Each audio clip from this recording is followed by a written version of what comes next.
So we'll continue with the next topic, that is Huntington's disease. What is this Huntington's disease? Huntington's disease is a chronic progressive hereditary disorder of central nervous system.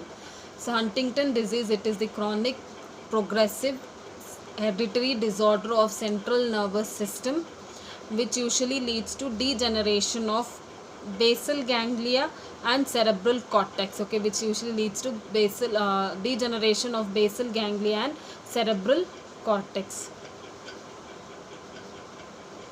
Basal ganglia and cerebral cortex, which causes progressive chorea as well as dementia, okay, which causes progressive chorea as well as dementia. Progressive chorea, it is nothing but involuntary and irregular movements, okay, it is usually involuntary. Chorea, it is nothing but involuntary and irregular movements. So Huntington's disease, it is a chronic progressive hereditary disorder of central nervous system, which usually leads to degeneration of cerebral cortex and basal ganglia, and this usually leads to progressive chorea as well as dementia. Chorea is nothing but involuntary and irregular movements. हम लोग अब दूसरे topic में पढ़ लेते हैं, जैसे Huntington's disease. Huntington's disease वो होता है जहाँ पे एक क्रॉनिक प्रोग्रेसिव हेरिडिटरी डिसऑर्डर है किसका, सेंट्रल नर्वस सिस्टम का, जहाँ पे ये degeneration of, which leads to degeneration of cerebral cortex and basal ganglia, that usually causes progressive chorea and dementia. Chorea is nothing but involuntary and irregular movements. So this was usually identified in the year 1872 by an American doctor, George Huntington. Okay, this was identified by an American doctor in the year 1872. So Huntington disease, it is chronic progressive hereditary disorder of central nervous system, which usually leads to progressive degeneration of cerebral cortex and basal ganglia, that causes progressive chorea and dementia. So next is causes. So when we talk about this causes,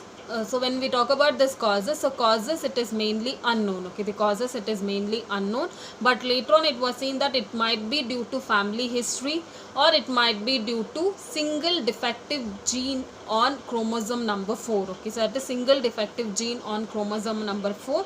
This usually leads to nerve damage, okay, this usually leads to nerve damage on the brain, including basal ganglia and cerebral cortex, okay, including basal ganglia and cerebral cortex. So it is usually the cause is unknown, but later on it was found that it might be due to family history of this family history, and it might be due to single defective gene on chromosome number, that usually damages the nerve cell, okay, that usually damages the nerve cell as well as damages the nerve cells of the brain, which includes basal ganglia as well as cerebral cortex, okay, basal ganglia and cerebral cortex. So age, it affects between 25 to 55 years old, and usually gender, it affects both male and females, okay, it affects both male and females. These are usually causes of this Huntington disease. So causes of this Huntington disease, it is unknown, but later on it was found that it might be due to family history or due to single defective gene on chromosome number 4, which damages the nerve cell, okay, which damages the nerve cell. Age, it usually affects between 25 to 55 years, and gender, it affects both males and females. So that is usually about this causes of Huntington disease. So next is symptoms. So when we talk about the symptoms, the early symptoms of this Huntington disease, it is usually seen that they'll be having mild tremor, okay, they'll be having mild tremor, and also they'll be having lack of concentration, irritability will be there, short term memory loss will be there, as well as mood changes and depression, okay. So that is usually what happens when we talk about the symptoms. Symptoms are usually divided into early symptoms and later symptoms. Early symptoms, when we talk about, so they'll be having tremor, short term memory loss will be there, depression will be there, mood changes will be there, and also they will be having lack of concentration and irritability, okay, they will be having lack of concentration and irritability. So that is usually what is that. So symptoms, it is divided into two, early symptoms and later symptoms. Early symptoms, when we talk about this early symptoms, you can see that they will be having tremor will be there, short term memory loss will be there, depression will be there, mood changes will be there, lack of concentration will be there, as well as irritability will be there, So next is usually In the later symptoms we can see that they'll be having movement disorder, cognitive disorders, as well as psychiatric disorders. Okay, so they'll be having movement disorder, cognitive disorders, as well as psychiatric disorders in the later symptoms of this Huntington's disease. So in the early symptoms I have told you that they'll be having tremor, short term memory loss, depression, mood changes, lack of concentration and irritability. And in case of this later symptoms, they'll be having movement disorder, cognitive disorder, and psychiatric disorder. So when we talk about this movement disorder, okay, when we see about the symptoms which is included in this movement disorder is that in case of this movement disorders, it can include both voluntary and involuntary movement disability. Okay, they'll be having both voluntary and involuntary movement disability will be there. So what are the symptoms that usually seen in this movement disorder is that they'll be having jerky like movements. Okay, they'll be having involuntary jerky like movements. Okay, so that is they'll be having involuntary jerky like movements, that is chorea, that is irregular movements. Okay, that is irregular movements. Then muscle rigidity will be there. Okay, they'll be having muscle rigidity. Fine movements will be very slow. Okay, fine movements will be very slow. Their posture will be disturbed. Okay, the posture will be, they'll not be able to maintain proper posture. They'll not be having balance, and they'll be having difficulty to produce speech. Okay, they'll be having difficulty to produce speech. They'll be having difficulty in swallowing, as well as they'll be having apraxia. Okay, they'll be having apraxia. So that is they'll be having difficulty to coordinate. Oral apraxia will be there. So that is they'll be having difficulty to coordinate in the by the mouth. Okay, they'll be having difficulty to coordinate in the movement of the mouth. So that is usually about this movement disorder. So movement disorder, it mainly includes both voluntary as well as involuntary movement defects. So that is usually what happens. What are the symptoms that they'll be having is that they'll be having involuntary jerky movements like chorea. They'll not be able to maintain proper posture. They'll not be able to balance themselves. They'll be having oral apraxia, that is they'll be having difficulty to coordinate the movement of their mouth. They'll be having difficulty to produce speech. They'll be having difficulty to swallow, and also they'll be having slow fine movements. Okay, they'll be having slow fine movements, and muscle rigidity will be there.